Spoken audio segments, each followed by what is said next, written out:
I just had this voice in my ear. It might have been a voice in my head. I get some of those too. You missed me, Alan. I did. I'm loving what's happening here. You know what? Listen, I had a great conversation with a couple of crew chiefs yesterday, and they said every opportunity at the track is a learning experience. And they're learning from this experience, and who knows when they will apply it. Yesterday, they were talking about the heat, and they were looking ahead to Bristol. It's going to be like this yesterday in Bristol next week. Who knows when they'll use this data in the future? Is it really going to be that hot next week?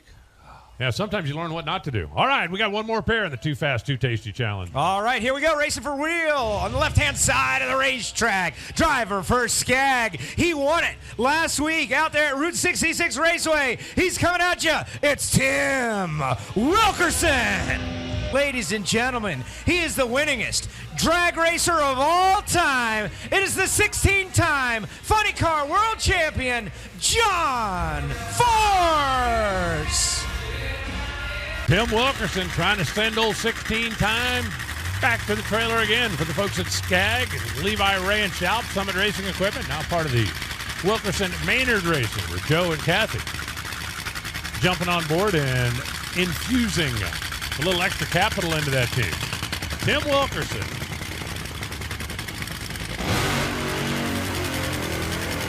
Has had a huge amount of success over the years.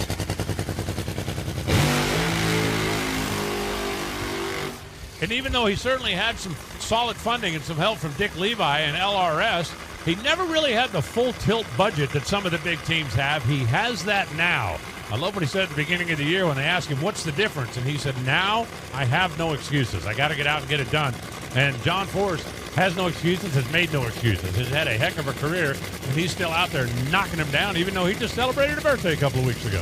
Sure did, and the Blue Def car ran real well out at Joliet, Chicago. I know they really wanted to win that race, the home track out there for Holdwood Industries and Peak, and so many folks out last weekend, or 2 weeks ago rather, in Chicago.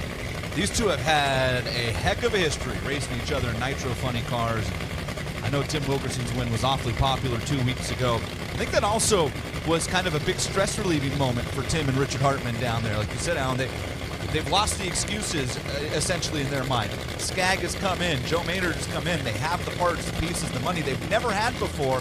Dick Levi is still helping out as well. I think now they can take a breath. I also know they had 500-plus Skag employees that were out there. So as much as John wanted to get his sponsors in the winner's circle, Tim wanted to do exactly the same thing. So Tim in the left, John in the right. Winner's going to come back and take on Ron Capps in the Too Fast, Too Tasty final later on today.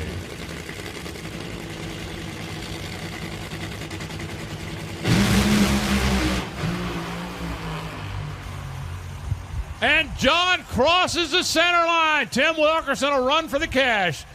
Force, that thing was spinning. It was moving around. It was slicing back and forth. And I know what he's thinking. I don't see Tim, and this counts. I'm not quitting.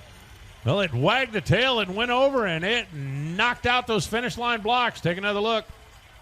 Yeah, Tim Wilkerson was very late leaving the line, and then immediately up in smoke. And right here, John's car skating around, and it catches them both. Ooh, the second one did a ton of damage to the front of that Camaro, too. They're going to have to change the body.